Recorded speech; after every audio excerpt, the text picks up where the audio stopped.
Shalom, salam sejahtera buat saudara sekalian. Tentu saudara tahu akan sebuah cerita rakyat yang terkenal, Malin Kundang. Legenda tentang seorang anak yang durhaka pada ibunya dan kemudian mengalami nasib tragis di akhir hayatnya. Dan pastinya tidak ada orang tua yang kemudian akan memberi nama anaknya Malin Kundang. Demikian juga tidak ada yang akan memberi nama anaknya dengan nama Yudas Iskariot, seorang pengkhianat. Yudas adalah seorang yang sangat tamak akan uang. Tetapi sebenarnya tidak selamanya ia cukup bejat untuk melakukan perbuatan seperti itu. Jadi mengapa ia lakukan itu pada akhirnya? Mengapa ia sampai hati mengkhianati Yesus? Di pihak Yesus, bukankah Yesus tahu apa yang akan dilakukan Yudas? Pasti. Kalau Yesus tahu, kemudian mengapa ia tetap memilih Yudas? Ada juga yang mengatakan bahwa bersyukur Yudas berkhianat, sehingga Yesus bisa mati menebus manusia. Pertanyaannya, apakah karya penebusan Kristus yang begitu mulia membutuhkan jasa pengkhianatan Yudas? Semua pertanyaan-pertanyaan tadi akan coba kita kupas tuntas pada saat ini. Kita akan menguak rahasia pengkhianatan Yudas, episode demi episode dari kehidupan Yudas. Mengapa kita perlu mendengar hal ini? Apa cuma sekedar ingin tahu, kepo? Tidak. Ada hal yang sangat berharga yang Tuhan mau kita pelajari. Oleh karena itu, tetap ikuti terus setelah kita berdoa, minta tuntunan Roh Kudus sekarang ini. Ya Tuhan, ya Allah kami bersyukur kami boleh mendengarkan akan firman Tuhan. Bersabdalah ya Tuhan, karena kami siap untuk mendengarnya. Dan kiranya Roh Kudus memenuhi setiap kami, terlebih khusus kepada hamba-Mu ya Tuhan. Penuhi pikiranku dan perkataanku dengan perkataan-perkataan Tuhan, supaya hanya firman Tuhan sajalah yang hamba-Mu sampaikan. Terima kasih Tuhan. Dalam nama Yesus kami berdoa. Amin. Nama Yudas itu adalah bahasa Yunani, sama artinya dengan Yehuda dalam bahasa Ibrani, salah seorang anak Yakub. Artinya praise the Lord, memuji Tuhan. Bagus bukan? Iskariot artinya the man of Keriot, orang yang berasal dari Kariot, sebuah kota 16 km sebelah selatan kota Yerusalem. Yudas Iskariot adalah satu-satunya Rasul Kristus yang tidak berasal dari Galilea. Bapaknya adalah Simon, artinya apa yang ia dengar, ia lakukan. Sebagai orang tua, pastilah selalu berharap hal-hal yang baik untuk anaknya. Dan itu tercermin lewat nama yang diberikan. Dari namanya, Yudas berarti seorang yang setia, taat, dan patut dihormati. Dan memang demikian awal kehidupan Yudas. Namun Yudas terus memupuk roh keserakahan yang jahat itu, sampai hal itu menjadi motif kehidupannya yang mengendalikan dia. Dan segala kejahatannya itu baru terkuak pada akhir sejarah hidupnya. Demikian juga dengan kita saudara. Sebab semua selalu baik-baik saja pada awalnya. Tetapi kemudian keputusan-keputusan kecil yang kita buat tiap-tiap hari, tiap-tiap saat, itu akan menentukan pada akhirnya kita akan selamat atau tidak. Siapakah Yudas? Yudas adalah bagian dari 12 murid pertama yang dipilih Yesus. Siapa sajakah mereka? Sebenarnya gampang untuk mengingat nama 12 murid Yesus itu. Sebab banyak nama depan yang sama. Ada 2 Simon, 2 Yakobus, dan 2 Yudas. Selebihnya tinggal tambah 6 lainnya. Tahukah saudara bagaimana Yesus memilih dan memanggil murid-muridnya yang pertama ini? Ketika Yesus sedang berjalan menyusur danau Galilea, ia melihat 2 orang bersaudara, yaitu Simon yang disebut Petrus dan Andreas saudaranya. Mereka sedang menebarkan jala di danau, sebab mereka penjala ikan. Yesus berkata pada mereka, "Mari ikutlah aku, dan kamu akan kujadikan penjala manusia."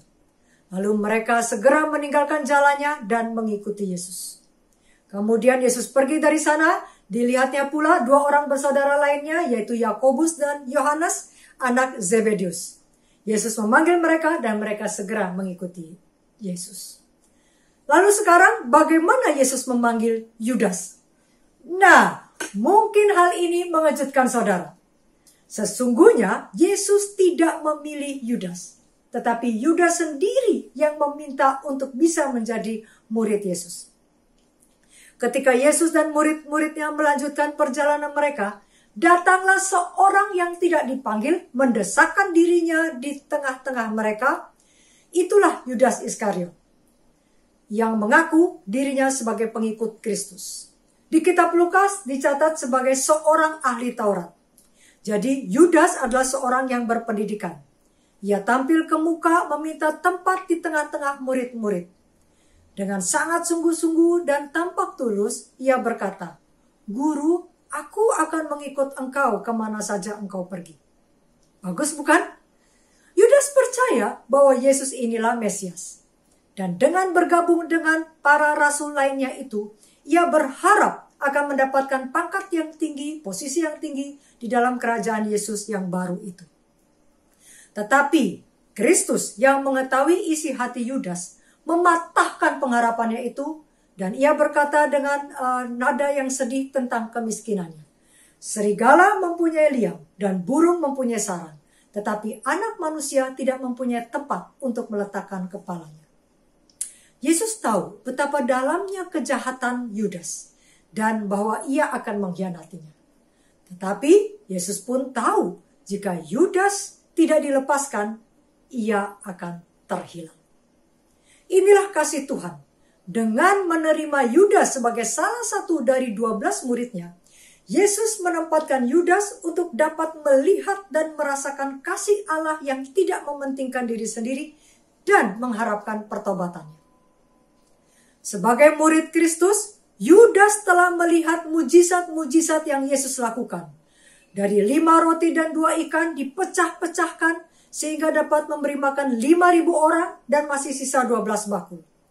Yudas melihat orang kerasukan setan dibebaskan. Yudas melihat orang buta melihat, tuli mendengar, timpang berjalan. Yudas melihat Lazarus yang sudah mati 4 hari dibangkitkan. Wow, itu semua mujizat. Belum ada sebelumnya dari para ahli Taurat dan guru-guru agama yang dapat melakukan hal-hal itu. Yudas tidak hanya melihat kuasa Allah, ia pun mengalami kuasa Allah. Yesus mempercayai dia untuk melakukan pekerjaan seorang evangelis yang mengaruniakan dia kuasa untuk menyembuhkan yang sakit dan mengusir setan. Tetapi Yudas menolak Roh Kudus melakukan mujizat di dalam hati dan pikirannya.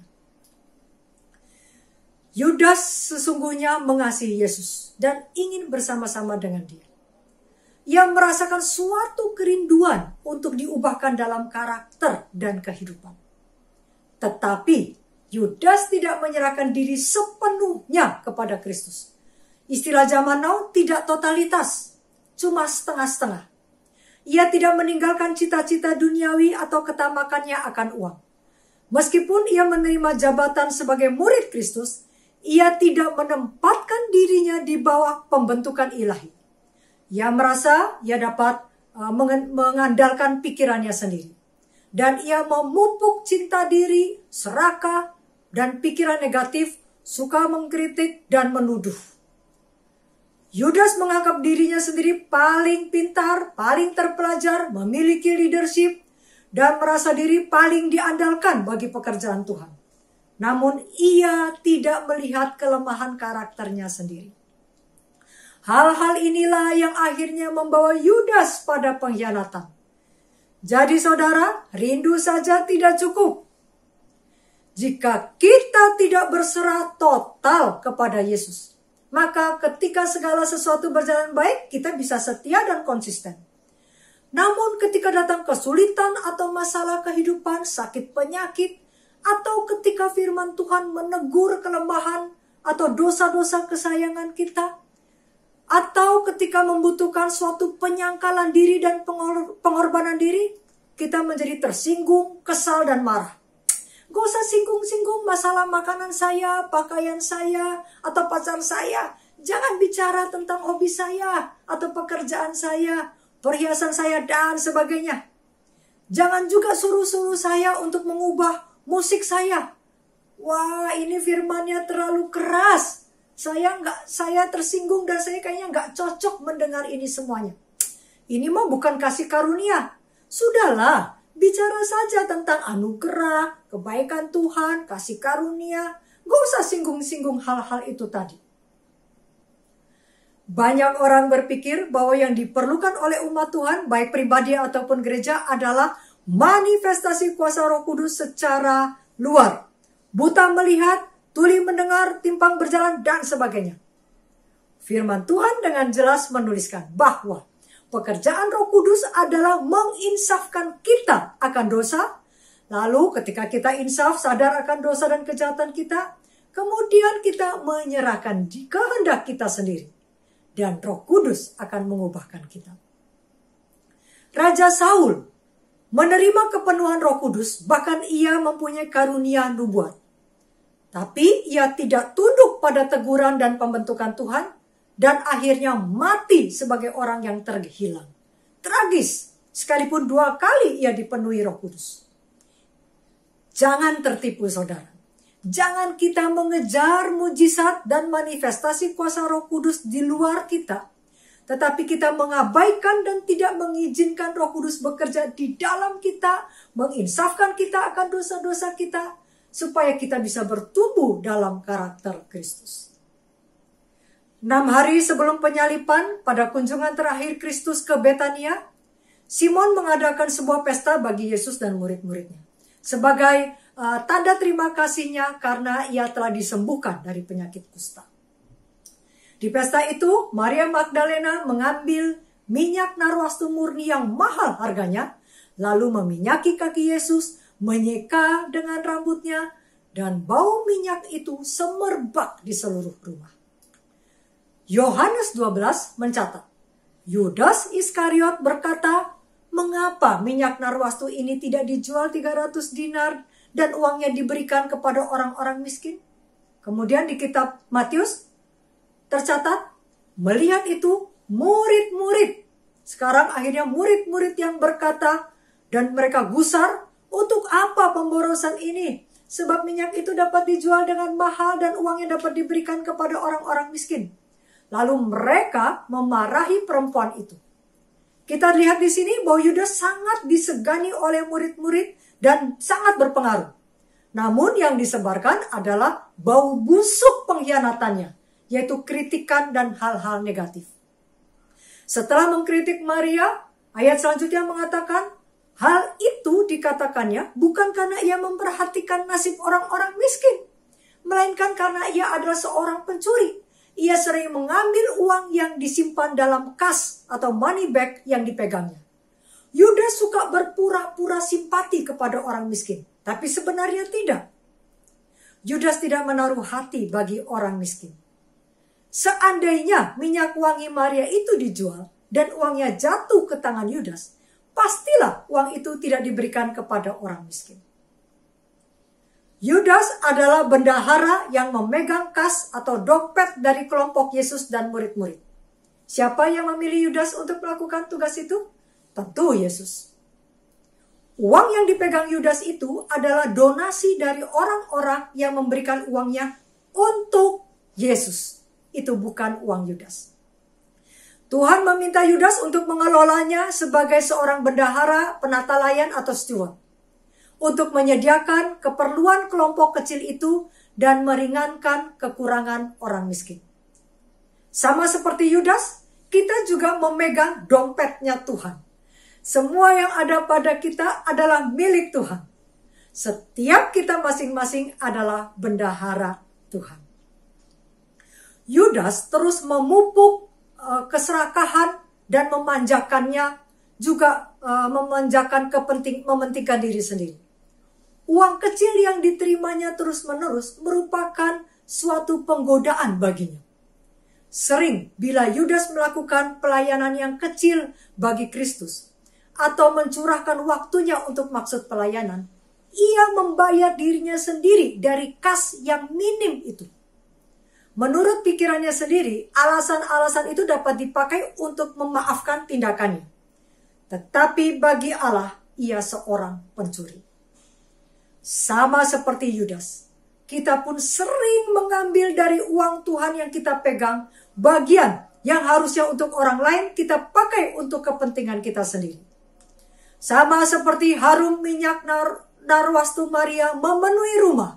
Di sisi lain, bau busuk kritikan Yudas juga memenuhi pikiran murid-murid lainnya itu. Yesus langsung menegur dan mematahkan Yudas yang telah menjatuhkan benih kritik dan pikiran jahat ke dalam pikiran murid-murid. Mengapa kamu menyusahkan perempuan ini? Sebab ia telah melakukan suatu perbuatan yang baik padaku. Karena orang-orang miskin selalu ada padamu, tetapi aku tidak akan selalu bersama-sama kamu. Dengan memuji perbuatan Maria yang sudah disalahkan dengan keras dan dimarahi oleh murid-murid, Kristus telah menempelak Yudas. Sebelumnya, Yesus belum pernah memberi tempelakan secara langsung kepada Yudas. Saat itu ketika ditegur oleh Yesus, sifatnya yang sebenarnya muncul. Teguran itu sangat menyakiti hati Yudas yang sombong. Keangkuhan hati yang dilukai dan keinginan hendak membalas dendam serta keserakahan yang sudah lama dimanjakan dan dipupuknya itu menguasai dia. Inilah yang terjadi jika kita bermain-main dengan dosa, bukannya membuang atau menaklukkan dosa itu. Karakter-karakter jahat yang tidak dilawan dan dikalahkan sangat respons terhadap godaan setan. Seperti magnet, nempel dengan cepat dan cocok klop. Dan akibatnya jiwa kita pun akan tertawan karena kemauan kita sendiri. Yudas berkata dalam hatinya, "Oke Yesus, engkau tidak menghargai aku, malahan menjatuhkan aku di hadapan orang banyak. Oke, aku akan pergi kepada orang lain yang akan menghargai aku." Kita lihat di sini betapa tingginya harga diri Yudas. Dari perjamuan di rumah Simon itu, maka masuklah iblis ke dalam Yudas. Lalu pergilah Yudas kepada imam-imam kepala dan kepala-kepala pengawal bait Allah dan berunding dengan mereka dan menawarkan dirinya untuk menyerahkan Yesus ke tangan mereka. Bukan mereka yang mencari Yudas, tetapi Yudas yang pergi menemui mereka. Imam-imam itu tentu saja sangat gembira, sebab sementara mereka sedang berunding mencari-cari cara untuk membunuh Yesus, tiba-tiba ada yang menawarkan diri untuk menyerahkan Yesus. Saudara, banyak orang berpikir bahwa Yudas memang sudah ditakdirkan, predestin sebagai seorang pengkhianat, seorang bad guy. Apakah Yudas tidak punya pilihan selain menjadi korban yang tidak berdaya dari nubuatan dan menjadi seorang pengkhianat? Kalau benar begitu, betapa malangnya nasib Yudas. Apakah memang demikian? Firman Tuhan mencatat, dalam kasih-Nya, Yesus terus-menerus menegur dan mengingatkan Yudas.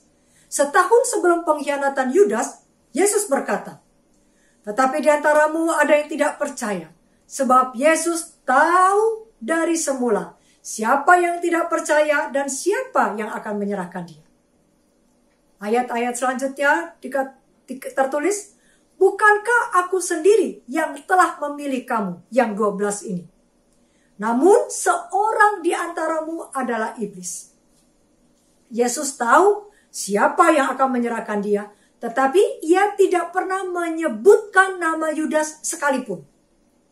Maksud perkataan Tuhan itu adalah untuk menegur dan menyadarkan Yudas bahwa jika tidak bertobat, maka ia bisa menggenapi perkataan Tuhan itu. Yesus masih menantikan pertobatan Yudas. Luar biasa. Sama halnya dengan kita.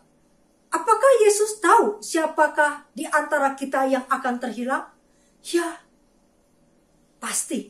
Namun, dalam kemurahan Tuhan dan kebijaksanaannya, Yesus tidak pernah menyebutkan siapa-siapa saja itu. Dan itu juga tidak berarti Tuhan akan menjadikannya demikian. Sebab Tuhan masih memberikan kesempatan kepada semua orang, kepada kita semua. Ia sabar terhadap kita. Ia masih menunggu saya dan saudara, kita semua, untuk berbalik dan bertobat. Sebab yang Tuhan inginkan adalah pertobatan dan keselamatan semua orang, tidak terkecuali. Ia tidak berkenan kepada kematian orang jahat, melainkan Tuhan senang pada pertobatan orang jahat dari kelakuannya supaya ia hidup. Itulah sebabnya tangisan hati Tuhan yang paling dalam adalah bertobatlah, bertobatlah.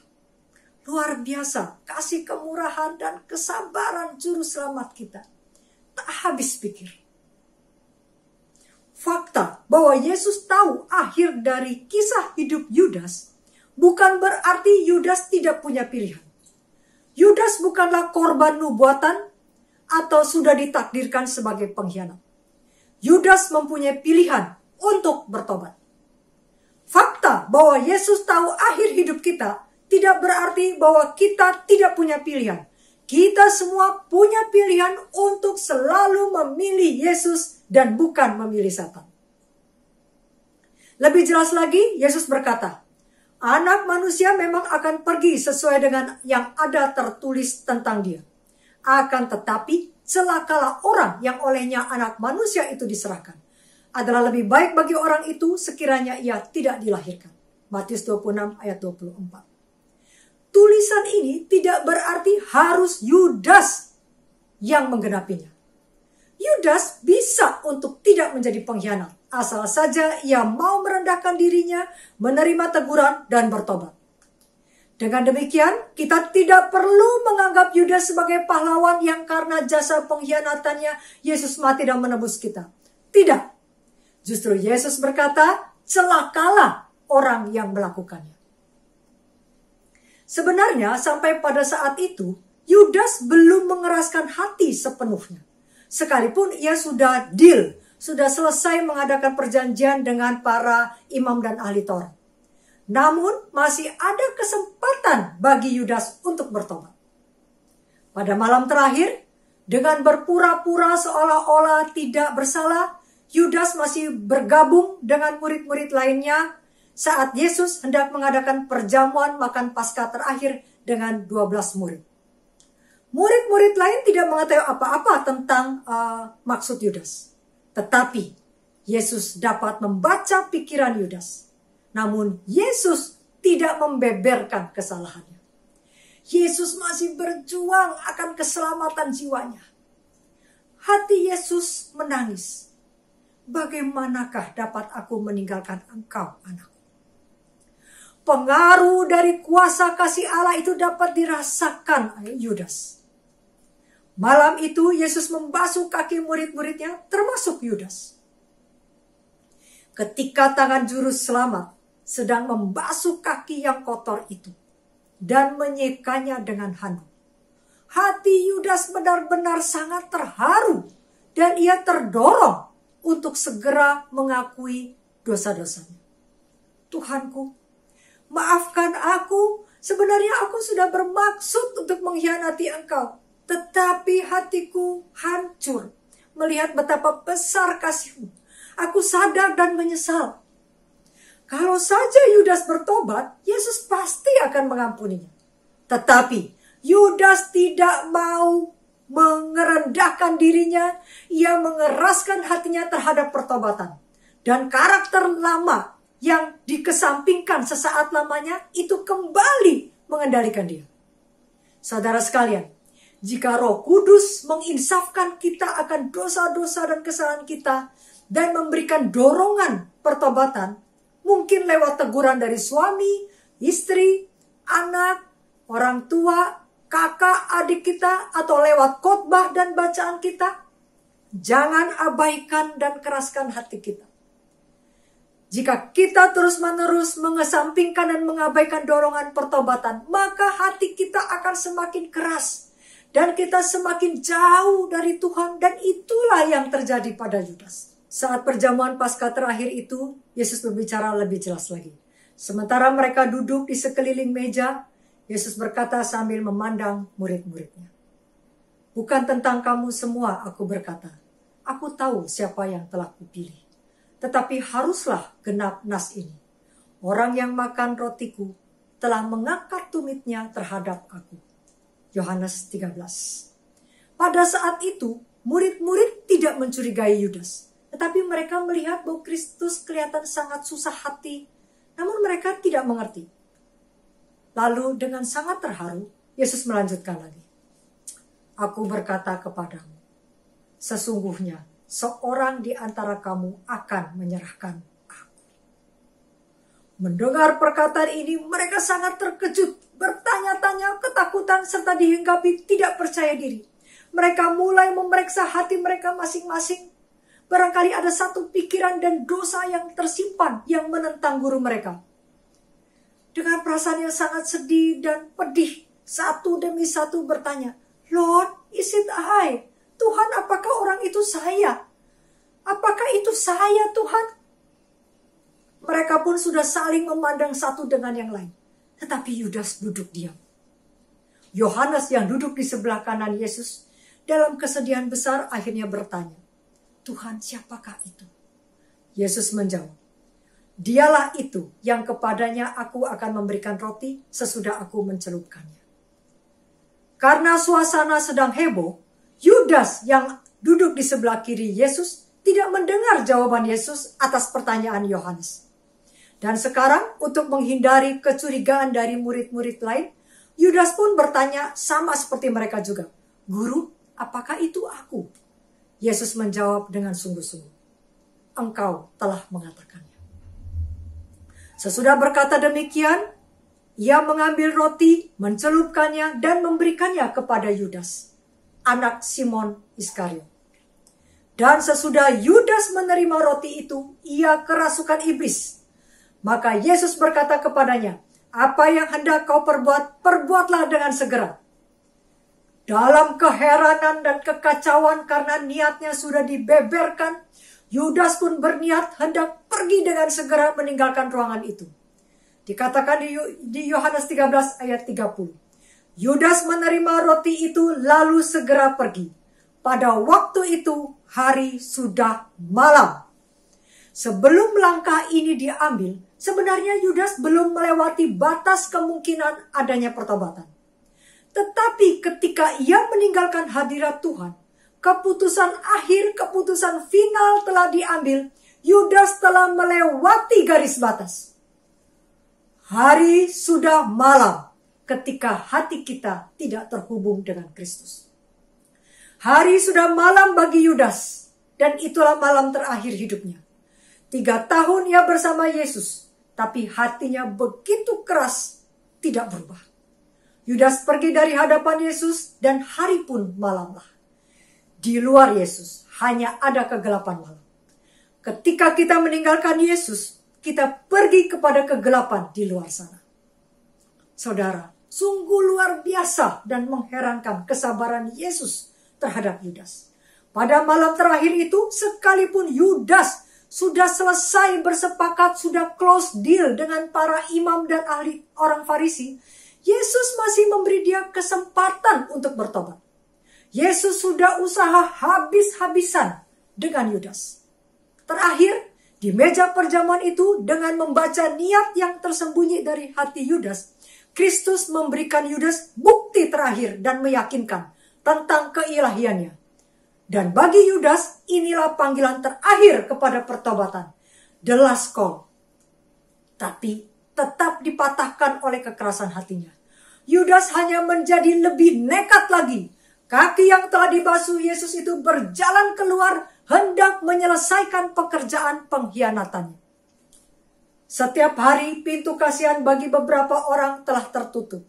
Setiap jam beberapa orang pergi melewati jangkauan rahmat Allah. Kita tidak tahu kapan pintu kasihan Tuhan tertutup bagi kita masing-masing. Karena itu, selagi masih ada waktu, datanglah pada Yesus dan bertobat. Pada malam itu juga, Yudas memimpin rombongan prajurit yang banyak untuk menangkap Yesus di Taman Getsemani. Ia tidak menyadari bahwa ia sedang menyerahkan Yesus pada kematian. Yudas melakukan bagiannya dalam menyerahkan Yesus dengan mengatakan kepada para prajurit, orang yang akan kucium itulah dia, tangkaplah dia. Sekalipun begitu, Yudas percaya betul bahwa Kristus akan bisa meloloskan diri dari tangan mereka. Ia berpikir, pastilah Yesus tidak akan membiarkan dirinya ditangkap. Karena Yudas sering melihat ketika Yesus sedang mengajar orang banyak, lalu para ahli Taurat dan orang Farisi menjadi marah dan mengambil batu hendak melontari Yesus. Yesus selalu berhasil meloloskan diri. Jadi kali ini pun menurut pikiran Yudas, ketika para prajurit hendak menangkap Yesus, Yesus pasti tidak akan mengizinkan dirinya ditangkap. Dan justru inilah saatnya bagi Yesus untuk mengumumkan dirinya sebagai raja. Dengan begitu, Yudas akan mendapat nama baik karena telah memaksa Yesus dan menempatkan Yesus pada tahta. Ia berpikir bahwa Yesus terlalu slow dan low profile. Maka melalui strateginya itulah dapat mempercepat Yesus menduduki tahta dalam kerajaan. Dengan jasanya itu, ia pasti akan mendapatkan kedudukan utama di sebelah Kristus dalam kerajaan baru itu.